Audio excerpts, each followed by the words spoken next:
Okay, thank you everyone for joining. I think we've given everyone enough time to join. So thank you. My name is Emma Byrne. I'm the BDM here at Heartland Seniors Finance.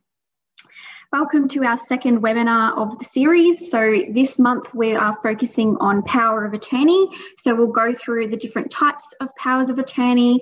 We'll go through guardianship and administration orders, some tips to keep in mind when doing your Heartland applications, and also some case studies as well.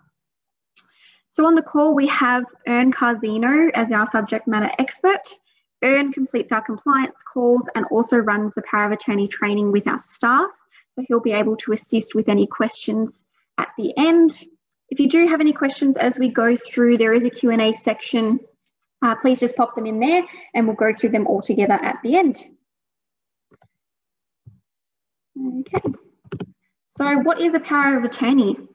A power of attorney is a legal document that allows a person known as the donor to appoint another person known as the attorney to make decisions and sign on their behalf. So there are two different types of powers of attorney. You have a general power of attorney, which operates for a particular period of time or purpose, and unless otherwise specifically noted, it will not be valid for any loss of mental or physical capacity. So for example, you may have a customer that goes overseas for a year.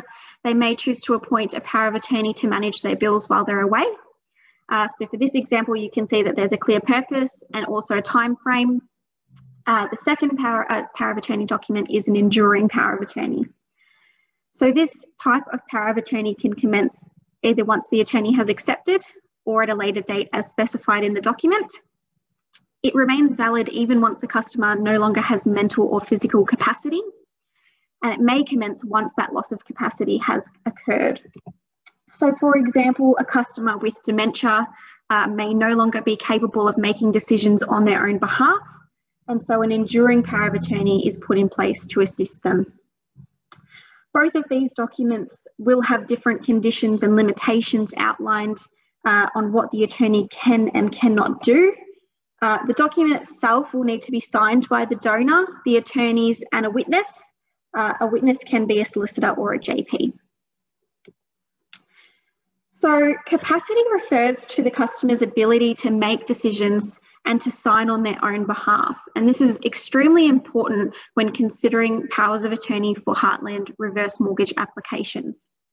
So we will only ever accept power of attorney for customers who are mentally or physically incapable of signing or making decisions on their own behalf. So who determines that capacity? Well, under an enduring power of attorney, usually the attorney will step in once the donor has lost capacity. In those cases, we will require a letter of comfort from the lawyer providing legal advice to confirm that loss of capacity. But really, the only person that can really determine that loss of capacity is a medical practitioner. When will the enduring power of attorney commence? Well, it may commence at the time of signing, and a lot of the time we do see that it does commence then once that capacity has lost, or once the donor has been medically assessed as having lost capacity. So in some cases, an enduring power of attorney may only come into effect once that capacity has been lost and evidence is provided by a medical practitioner. So as we stated before, there will be conditions and limitations in the document itself. And if it does note that they do require evidence from a medical practitioner, we will require that medical certificate. So just ensure that when you are doing your applications, just to have a quick look through the document and provide any additional documentation as required. Joint and several. So when you're setting up a power of attorney document, more than one attorney can be appointed. When there is more than one, the designation can be jointly or joint and severally. So when it is noted as jointly, this essentially means that all attorneys must agree to decisions and every document must be signed by all the attorneys listed. If it notes jointly and severally, this essentially means that any attorney listed can make decisions or sign documents either jointly together or severally on their own. So when you're completing your applications, just ensure that if it is under jointly, that all attorneys are signing the application form. They'll all need to sign the loan contracts, and also keep in mind that they'll need to sign any post-settlement forms together as well. So for example, a cash reserve, each time they're wanting to request a cash reserve, they'll all need to sign that form. A power of attorney has obligations and it just assists them in making sure that the donor is getting the best possible outcome. So an attorney must act in the donor's best interest. So this, we need to see a clear benefit to the loan. They need to make the same decision that the donor would make. For example, if the donor has a lot of medical expenses or medical needs, we wouldn't have the attorney to request financial assistance for a holiday, for example. So they'd need to make decisions that correlate with what the donor would make. To keep accurate records of interactions, transactions, and to also keep these separated from their own assets. So for example, with a Heartland reverse mortgage, we won't actually pay any power of attorney into their personal bank account directly. It will have to be separated. To avoid any conflict of interest, so we will not allow any gifting under power of attorney, and they must also not exceed the power of attorney document's authority. So as we noted before, there will be the conditions and limitations that they do have to abide by, and just ensuring that they're not exceeding those limitations. So a guardianship and administration order is essentially when someone may be experiencing a lack of capacity due to a decision-making disability. So it could be dementia, mental illness, or an intellectual disability. And it's when they don't actually have a valid power of attorney already in place.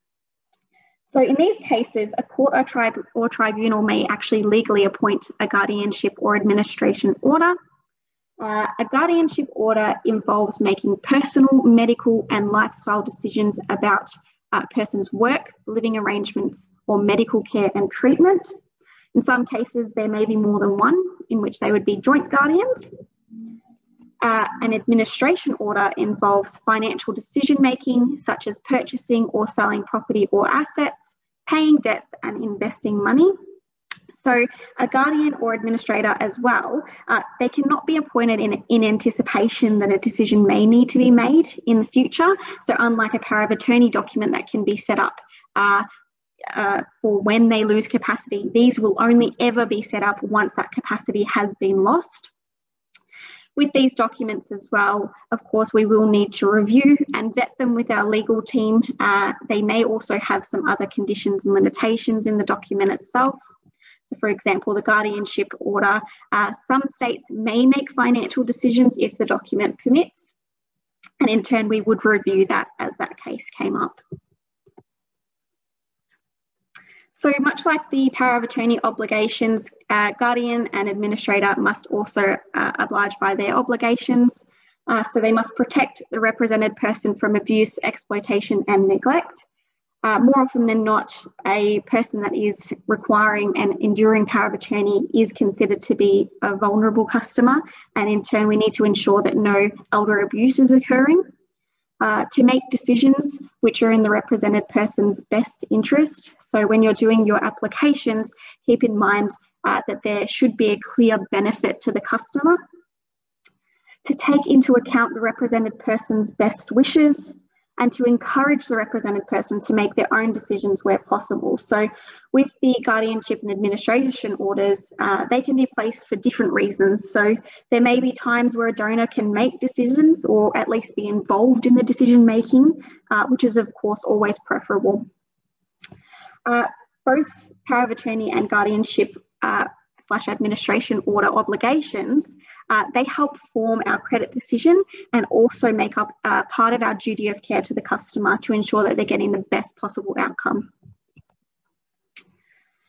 So what are the types of power of attorney that Heartland can accept? Well, we can only ever accept applications signed under power of attorney, guardianship or administration order when the customer lacks mental capacity or cannot physically sign on their own behalf. So we can accept a general power of attorney, for example, if it includes a lack of capacity and financial decision-making abilities.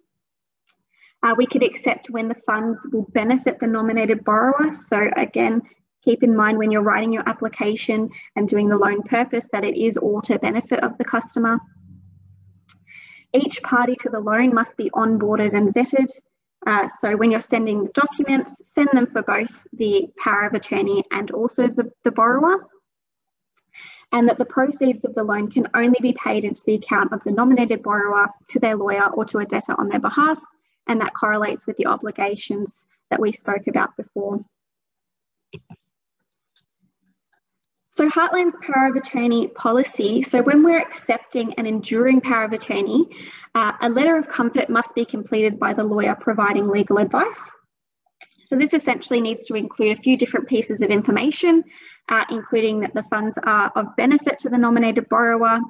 They need to outline the reason as to why they cannot sign, and also confirmation that it has not been revoked. The only time that a power of attorney really can be revoked is if the donor has legal capacity. They might revoke it themselves at any time. If the donor passes away, for example, and also there is cases of misuse, it may be revoked as well. So they'll just have to confirm that it has not been revoked. Once we receive the documents back, we will need to review the power of attorney document to ensure that it has been executed correctly. And sorry, this is at time of application. So before the documents are sent out, we will need the legal team to review and ensure it has been executed correctly. And then at the time of returning the loan contracts, they'll need to provide copies of the documents. So for Victoria, they will need to provide 2 originally certified copies of the document. That is one to lodge the mortgage, and the other is for us to hold. And then all other states will need to provide a copy of the document that's either that's been registered at the relevant land titles office.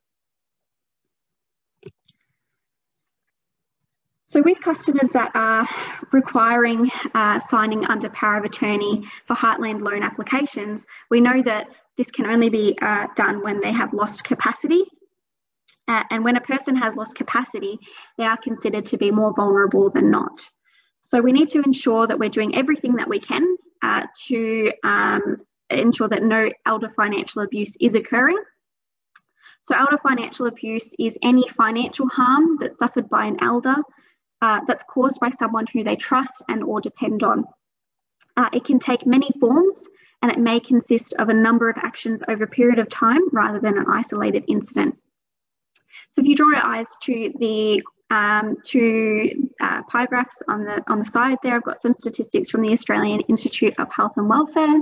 So unfortunately, what this shows us is that more often than not, it is a family perpetrator that is taking out the elder abuse, and of that family type, it's more often than not an adult child.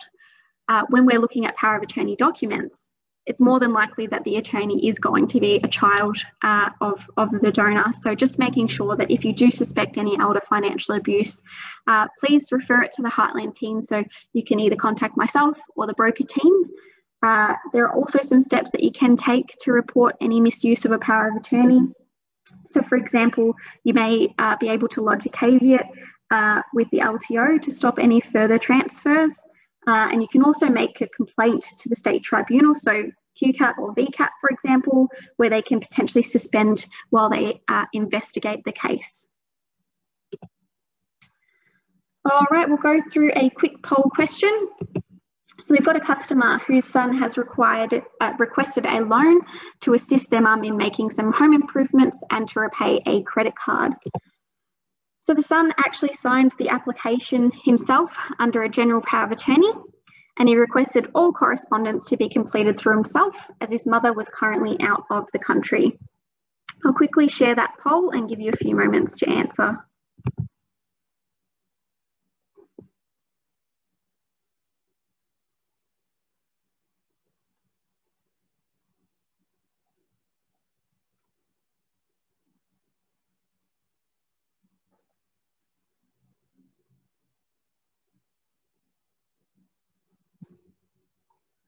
I'll give it a few more seconds.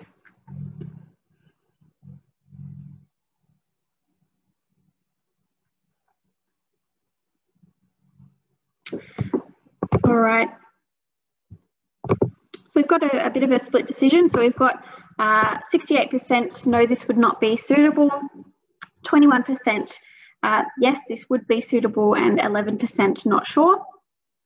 So in this particular case, what we can see is that they've provided a general power of attorney. Now, we're not sure if this covers lack of capacity in financial matters, but assuming it does, that would be fine. The issue with this particular case is the reason that the power of attorney is in place. So the reason that it's in place is because their mum is currently out of the country, which outlines to us that it's not so much a lack of capacity, but it's convenience for them so that he can help her out. So in this particular case, the answer is no, this would not be suitable. We would actually have to wait for her to be back and to be able to do the application herself, sign everything, and do all of the assessment process as well.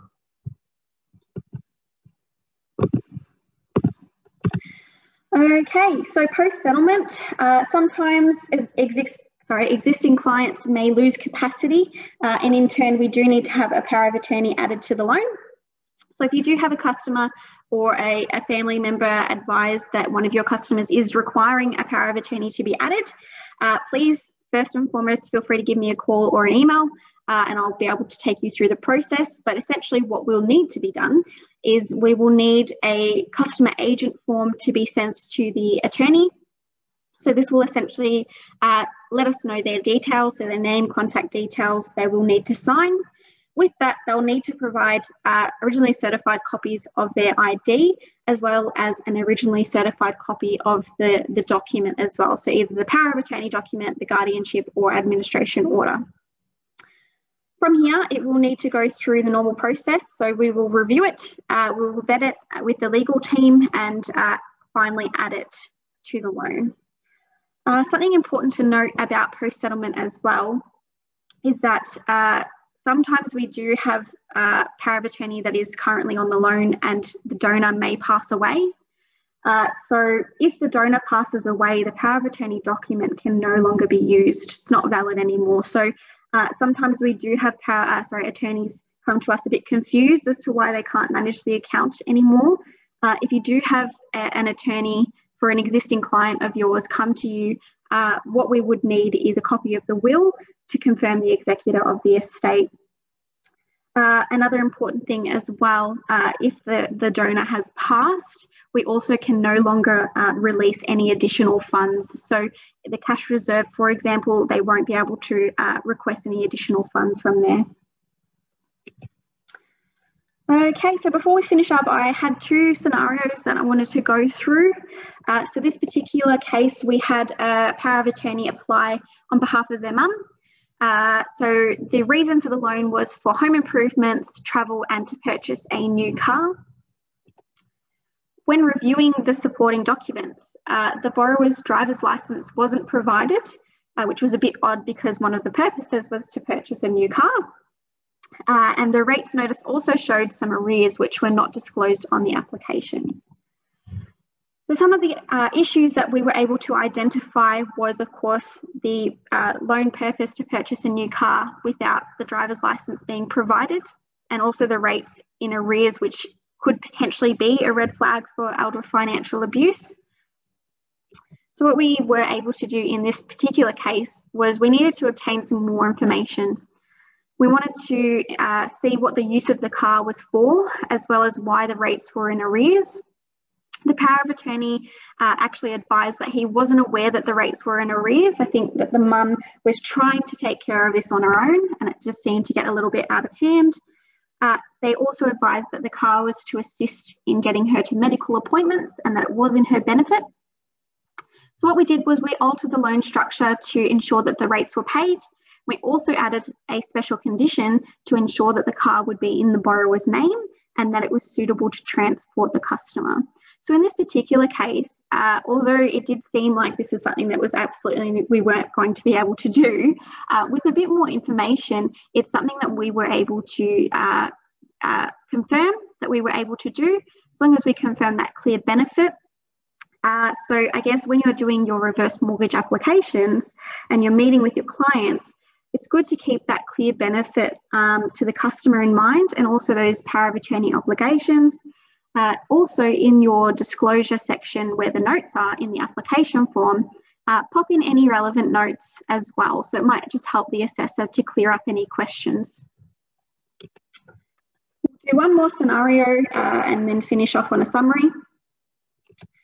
So in this scenario, we had a customer apply for a reverse mortgage under power of attorney. The attorney signed the application form, and amongst other purposes, they requested $180,000 for gifting to family and friends. We did an initial assessment. The assessor actually delayed the valuation order due to the gifting and raised some questions to confirm the need of the power of attorney. It was determined that the customer was capable of signing and making decisions on their own, but they had a language barrier, so they wanted the power of attorney to be in place to assist them with that. So the issues that we were able to identify was that the customer was capable of signing and making decisions on their own. So as we spoke about before, the only time we can ever accept a POA on a Heartland loan is if they have lost capacity. The other issue was that the application purpose involved gifting under power of attorney, which is not something that we're able to do. In this particular case, the applicant needed to resubmit their application form and sign on their own behalf. The power of attorney was able to assist the customer as a privacy authority to the loan. So instead of obviously being the power of attorney, we allowed them as a private authority, and an interpreter organised for the compliance call. So this particular scenario is a good example to make sure that you're including as much detail as you can in your notes, but also not to provide the document if it's not required. It can cause some confusion and obviously some substantial delays, such as in this case, they had to go and resubmit the whole application, and the valuation was also delayed. So there's some avoidable delays there. All right, so before we finish up, I just wanted to summarise some tips, I guess, to ensure a smooth application process. The main theme of today's presentation was really about capacity. So make sure that you're only providing the document if it needs to be used and that the customer has lost that capacity. Provide explanations as to why the power of attorney is in place in the application. Please keep in mind that gifting is never an acceptable purpose for loans under power of attorney. The emergency contact, so this cannot actually be the power of attorney as they're party to the loan, so make sure that you put a separate person in that's also not living with the customer. Make sure that you supply valid ID documents with the application, so this is for both the nominated borrower and the power of attorney because we need to vet them both. And ensure that you complete section 6 of the application form. So this is the section with the power of attorney details. Just ensure that you are completing that fully and completely. Okay, so that brings us to the end of the presentation. Thank you so much for joining. What I'll do is I will leave the contacts there on the screen. I'll open up the Q&A section. Again, if you do have any additional questions after the webinar that you would like clarified that we were unable to do in the webinar, please feel free to give me a call or an email there and I'll be able to help you out. As I said, we do have Ern on the line as well to assist if necessary. Okay, so we've got a question here from Sam. So Sam asked, can a GP sign the certification for an enduring power of attorney, or does this need to be the neurologist specialist treating the dementia condition? So a medical practitioner is able to sign the sign off. So a GP is okay. If the document itself, I guess, had some sort of an additional condition or limitation that it needed to be someone in particular, then we would need that from them. Got another question from Sam. So are your applications all online now, or do you still accept paper apps? So yeah, so we do currently have our broker portal, which is available. It's still in testing phase at the moment, and it is available, but we can still accept paper applications as well. Okay, I'll just check the chat as well. Okay, so I've got a note in the chat from Rhonda. Thanks, Rhonda. Emergency contact, not power of attorney. What if the child is power of attorney and is an only child? Will you need other contact outside of the family? This is a good question. So with the emergency contact, unfortunately, it cannot be anyone that's party to the loan. So if they do only have that one contact, they will need to seek someone outside of the family. It could be a neighbour, it could be a family friend, or someone like that. Just has to be someone that's not living in the property with them and is not actually party to the loan as well. So thanks for that, Rhonda. That was a good question. Okay, so I think that's everything there. Again, as I said, if there is any other questions, or if you would like a copy, there will be an email going out after the presentation with a copy. Please feel free to give me a call or an email. You will be receiving your MFAA and FBAA codes shortly. So thank you again so much for attending. And that is everything. Thanks. Bye, guys. Thanks, Emma. No worries.